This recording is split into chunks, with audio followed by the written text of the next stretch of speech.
This part of the shop series is supported by Pure Bond Plywood, available exclusively at the Home Depot. Part 1 of the new shop series was an introduction to the space. Part 2 covered moving the tools to the new space. Part 3 covered why and how I will lay out the tools. And in Part 4, I'm going to cover framing the walls, insulation, wall sheathing, and a little bit of cleanup and organizing. This was an extremely busy week as I had a lot of running around to do, my family visiting from out of state, and coordinating with a contractor to get the bulk of the labor completed for me. So first up was to get the materials, and for the walls I decided to go with 2x6 framing on 24-inch centers. In between the framing is going to be R19 fiberglass insulation. So many people recommended spray foam insulation for the shop, and while I would have loved going that route, it was simply out of budget to do the entire shop in spray foam. I figured that since the shop already has a moisture barrier wrap on the outside, and the walls of the shop don't receive a lot of direct sunlight after, say, 11 a.m., traditional fiberglass insulation is a cost-effective solution that will still get the job done for the walls. The largest offender of heat buildup from the sun is the roof, and for that I will get spray foam installed at a later date.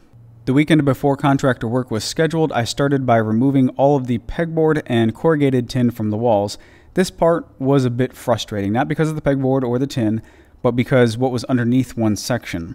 Right underneath the right window on this wall, I found a termite infestation, which actually kind of makes sense. Termites love moist environments, and this window was leaking for who knows how long. There was dirt piled up behind a couple sections of tin, and the termites had already started eating away at the lower horizontal 2x4. Now luckily, the damage wasn't structural. It was not deep at all, but it did add another thing to the list to deal with. Now at this point, we were still less than a month into living here, so I contacted my realtor to see what can be done. And in the state of Mississippi, it is the seller's responsibility to order a wood infestation inspection, which in this case, it was completed. I'm not exactly sure where the miscommunication happened, but only the house was inspected, not the shop. The final result was a complete termite treatment to both the shop and the house at no cost to us. So, problem solved. The whole process was extremely frustrating on one end, but on the bright side, there was no structural damage, and now both structures on the property are treated for the future. Contractor work started on a Monday morning that our nanny had previously requested off, so I was kind of on daddy duty and didn't get any footage of them starting that day, but we did take a field trip 77 miles north to the nearest Home Depot to pick up some Pure Bond plywood for the walls, 40 sheets of Pure Bond to be exact. This is 3/4 inch birch plywood, which matches my miter saw station and gives me a lot more options to hang stuff pretty much anywhere in the shop. If you're not familiar with Pure Bond, it's a formaldehyde-free plywood made here in the United States and available exclusively at the Home Depot. After driving home and unloading piece by piece into the shop, I shut everything down and spent the rest of the night with my mom and nephew, who drove over from Dallas to spend the week with us. This is the progress the contractors made on the first day. They were able to stud and insulate one of the 40-foot walls. Not too shabby considering it was over 100 degrees with high humidity inside the shop. On day 2, the contractor started off by installing the plywood panels on the first wall. These guys were great. I've known Ben for quite a while. He's the guy in the black shirt here, and we joke around about how we both cut wood for a living, but his type of work stops at 1/8 of an inch. I knew they would do a good job, so my only request was to use screws to install the plywood instead of nails or staples, and maintain an even spacing for the screws so it doesn't look distracting on camera. It slowed them down by a little bit, but they did a great job. Day 2 of the contractors was also day 2 of family being in town, so I kept running in and out of the house to move the cameras and to help the little bit that I could. After the full sheets were up, the guys came back and filled the small sections on top, and this is where I noticed my little bit of an overestimate of the plywood needed. The ceiling is close to 10 feet off the ground, so I calculated 1.25 pieces of plywood, which is 10 feet tall for every 4 feet of wall. And I didn't take into consideration the 2x material high on the wall that the roof trusses were resting on. So in the end, this resulted in 6 extra pieces of plywood, or 6 extra full sheets of plywood, that I added to the 4 sheets that I already had on hand in my plywood cart. So It's a little bit of a happy accident. Nothing wrong with having a few extra quality sheets of plywood to use on future builds.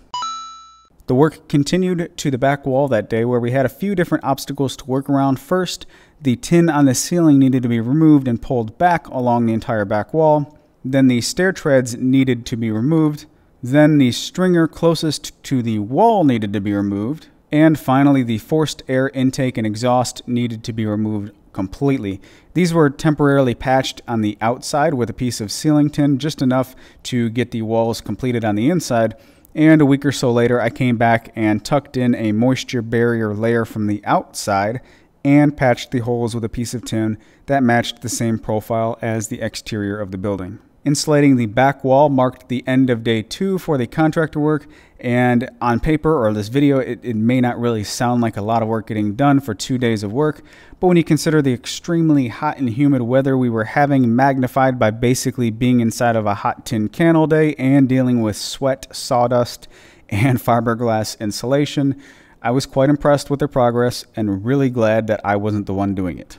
Later that evening, my 10-year-old nephew, Nate, came out to help me shift everything to the completed side so the contractors could access the rest of the walls. Moving everything that night was a bit exhausting. I was really over moving stuff at this point. In the past 2 months, I moved every bit of our household belongings to redo the floor in our old house, unloaded my entire materials shed into my shop to sell the shed, moved all of our household belongings into our new house, moved my entire shop into this shop, and now I'm moving everything from one side to another just so we can work on another wall.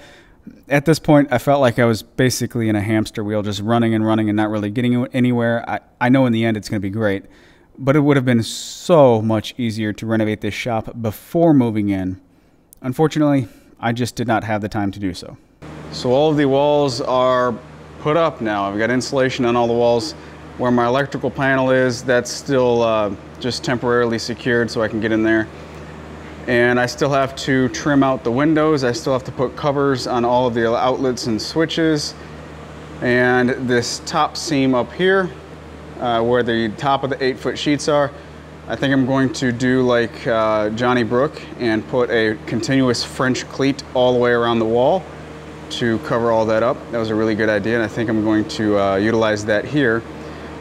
And I still have to box in around the fan. And speaking of fan, I do have it running, so I don't know how bad the audio is, but that is an exhaust fan, and it's pulling air out. I've got just this window open, and it's got a nice cross breeze going. It's still early in the morning, so it hasn't heated up in here too much. But before I can proceed with cleaning everything up, I have to move my office back over to here and at least get started so I can edit this video. Lots of changes coming still, and I've got a lot of work to do. The rest of that day was spent getting the office section back up and running and catching up on some computer work and emails. I was also able to get a few more things in place on that wall, including the refrigerator, and so far the addition of the fridge has been absolutely fantastic. The next day was Saturday, and I was able to make a little bit of progress trying to organize here and there, get the miter saw station assembled, and position the tools in their approximate location. That evening, my wife asked if I wanted help in the shop, which was completely unexpected, to be honest. So, of course, I agreed, and we went to work. First, we cleaned up the materials corner, then the area in front of the roll-up doors, and then we assembled a rolling scaffold I picked up to help with the ceiling and lights. And by the way, after having this in the shop for 2 weeks now, I can say that this scaffold is by far one of the best $160 I have ever spent. We were able to put all of the chemicals and finishes into the metal sticker cabinet, and note here that all of the harsh and more dangerous chemicals, they go on the bottom shelf instead of on the top shelf like I previously had them in my last shop. Someone called me out for that in a previous video. If they happen to spill when pulled down from a high shelf, it can be much more dangerous to your face and your eyes and of course you, versus if they spill when pulled out from a lower shelf. Last up was the lumber racks in the materials corner, and finally the heavy lumber can be loaded. And that's it for this video. I really wish I had more of a visually compelling conclusion for this video, but that's literally it. At this point, I was physically exhausted and really just looking forward to the next bit of progress. Thanks again to PureBond for supporting this part of the new shop. For more information on PureBond Plywood, click the link in the description or visit the Pro Desk at your nearest Home Depot. You guys take care, have a great day, and I'll talk to you in the next video.